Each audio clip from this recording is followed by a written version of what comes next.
రాష్ట్రం జోగులాంబ గద్వాల జిల్లా గద్వాల నియోజకవర్గం తరూర్ మండలం ఈ రోజు మండల కేంద్రంలో రాష్ట్ర ప్రభుత్వం నూతనంగా ప్రవేశపెట్టిన భూభారత్ అనే సైట్ను ప్రారంభోత్సవ కార్యక్రమంకు ముఖ్య అతిథులుగా రాష్ట్ర మంత్రి రెవెన్యూ సమాచార హౌసింగ్ శాఖ మంత్రివర్యులు శ్రీ పొంగిరెడ్డి శ్రీనివాస్ రెడ్డి అలాగే నాగర్ కర్నూల్ పార్లమెంట్ మెంబర్ మల్లు రవి హాజరయ్యారు। ఈ కార్యక్రమంలో మండల రెవెన్యూ కార్యాలయం నందు భూభారతి ఆన్లైన్ రిజిస్టర్ సర్వీస్ సెంటర్ను ప్రారంభం చేశారు। తదుపరి సదస్సులో మంత్రి మాట్లాడుతూ ఈ భూభారతి ఆన్లైన్ రిజిస్టర్ సర్వీస్ ద్వారా భూ సమస్యలు ఎలాంటి అంతరాయం కలగకుండా సులువుగా రైతుల భూమి సమస్యలు తేలికగా పనులు చేసుకోవచ్చును। గతంలో ఉన్న విధంగా కాకుండా ఇప్పుడు మీ భూమి సమస్యలు చాలా తేలికగా రిజిస్టర్ చేయించుకునే అవకాశాలు ఉన్నాయి। అలాగే సదా బైనామీ భూములు, సీలింగ్ భూములు, పట్టా భూములు ఇలా రైతులు ఏ ఇబ్బంది లేకుండా మీ పొలం భూములను సరిచేసుకొని మీ పంట పాస్బుక్లు రిజిస్టర్ చేయించుకునే విధంగా ఈ సర్వీస్ సైట్ను పొందుపరచడం జరిగింది అని మాట్లాడడం జరిగింది। ఈ కార్యక్రమంలో గద్వాల శాసనసభ్యులు పడ్ల కృష్ణమోహన్ రెడ్డి, అలంపూర్ మాజీ శాసనసభ్యులు Sampath Kumar, Nagar Kurnool parliament member Mallu Ravi, party నాయకులు, లీడర్స్, జిల్లా కలెక్టర్ బి సంతోష్ కుమార్ ఇంకా తదితరులు పాల్గొనడం జరిగింది। ఆధార్ కార్డు ఎలా ఉందో భవిష్యత్తులో భూదారు కార్డు లాగా ఆ రైతన్నకి భరోసా ఇచ్చే విధంగా భూదారు కార్డుని ఈ చట్టంలో క్రోడీకరించాం। అంతేకాదు సాదా బైనామాలు 9,26,000 ఆనాడు 2020 చట్టం పెట్టి ఆ సాదా బైనామాలని ఆ చట్టములో పొందుపరచని కారణంగా ఆ చట్టము వల్ల వాళ్ళు ఇబ్బంది పడ్డారు। ఈ 9,26,000 మంది ఎవరైతే ఉన్నారో అర్హులైన వాళ్ళని శాశ్వతంగా ఆ భూముల పంచాయతీని మన ఇందిరమ్మ ప్రభుత్వం ఈ 2025 భూభారత చట్టం ద్వారా పరిష్కరించుకుంటున్నాం। అదే పద్ధతిలో గవర్నమెంట్ భూముల పక్క, ఫారెస్ట్ భూముల పక్క, అదే రకంగా భూదారు భూముల పక్క, ప్రభుత్వ స్థలాల పక్క ప్రైవేటు భూములు ఉన్నప్పుడు ప్రైవేటు భూములకి, ఫారెస్ట్ భూములకి కొన్ని ప్రాంతాలలో బౌండరీ పంచాయతీలున్నాయి। ఈ చట్టం ద్వారా సర్వే చేయించి ఎవరైతే ప్రభుత్వ భూములు పోంగా, ఫారెస్ట్ భూములు పోంగా ప్రైవేటు భూములన్నిటికీ ఈ చట్టంలో భద్రత కల్పించే అంశాన్ని పేర్కొన్నాం।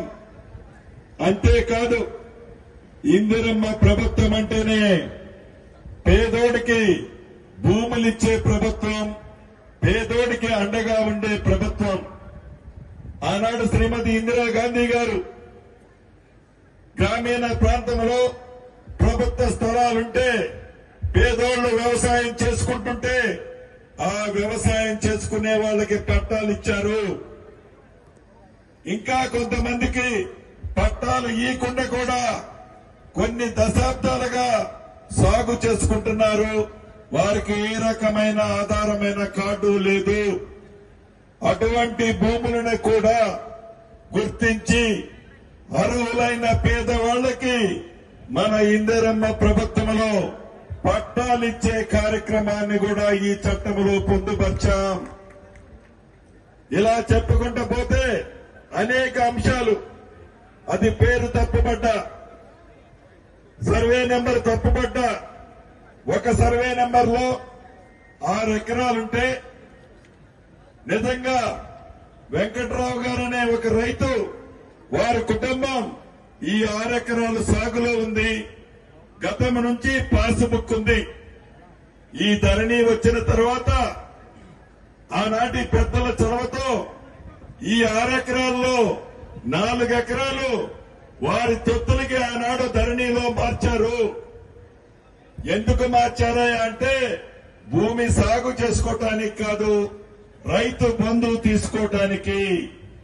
అటువంటి భూమి ఏదైతే ఉందో రైతన్నలు ఎవరైతే ప్రత్యక్షంగా సాగు చేసుకుంటున్నారో వారికే ఆ భూమి చెందే విధంగా మిగిలిన కొత్తగా ఇచ్చిన పాస్బుక్లు ఇంటికి పంపి యథార్థంగా భూమిని ఎవరైతే సాగు చేసుకుంటున్నారో ఆ రైతన్నకే పట్టా ఇచ్చే కార్యక్రమం ఈ చట్టంలో పేర్కొనబడింది. ఇలా సుమారు 28-29 అంశాలు రైతన్నలకు ఉపయోగపడే విధంగా ఈ చట్టాన్ని తెచ్చుకున్నాం. గౌరవ అధికారులకు కూడా ఒకటే చెప్పదలుచుకున్నాను, ఏదో మొక్కుబడిగా మీటింగులు పెట్టడం కాదు. గౌరవ కలెక్టర్ గారు మీ జిల్లాలోని ప్రతి మండలానికి కనీసం అవగాహన సదస్సులో ఒక పూటైనా ఉండాలి, వారికి పూర్తి అవగాహన కల్పించాలి. వీటితో పాటు మిగిలిన అధికారులు మీరందరూ కూడా ఒకప్పుడు రైతు కుటుంబం నుంచి వచ్చిన వాళ్లే, రైతు సాధక బాధకాలు తెలిసిన వాళ్లే, రైతు ఆవేదన తెలిసిన వాళ్లే. ఎవరైతే రైతులున్నారో, ఎవరైతే పేదవాళ్లున్నారో, ఎవరైతే భూములుండి గత ప్రభుత్వంలో ధరణితో ఇబ్బందులు పడ్డ రైతన్నలకి ఈ ప్రభుత్వం తెచ్చిన కొత్త చట్టాన్నైతే మేము చేయగలిగాం. అమలు చేసేది మీరు. అమలు చేసేటప్పుడు చిన్న తప్పు కూడా జరగకుండా, ఎక్కడా రైతన్నని ఆత్మ గౌరవం దెబ్బతినకుండా రైతన్నకి భరోసా కల్పించే విధంగా ఈ చట్టాన్ని అమలు చేసే దాంట్లో అధికారులు కూడా చిత్తశుద్ధితో పనిచేయాలని మొన్న కలెక్టర్ల మీటింగ్ లో గౌరవ ముఖ్యమంత్రి గారు చెప్పారు. ఇప్పుడు ఈ వేదిక ద్వారా ఈ సభలో ఉన్న అధికారులకి, రాష్ట్ర వ్యాప్తంగా ఉన్న అధికారులు కూడా తెలియజేస్తున్నాను, ఇందిరమ్మ ప్రభుత్వం అంటేనే పేదోడి ప్రభుత్వం, పేదోడి కన్నీరు తుడిచే ప్రభుత్వం, పేదోడికి అండగా ఉండే ప్రభుత్వం. తప్పకుండా చిన్న పొరపాటు కూడా జరగకుండా, అది గత ప్రభుత్వంలోని పెద్దలు, గత ప్రభుత్వంలోని పార్టీకి సంబంధించిన కార్యకర్తలది నిజంగా న్యాయం ఉంటే కూడా చెయ్యొద్దని నేను చెప్పను. వాళ్ళలాగా తప్పు చేయమని నేను చెప్పను.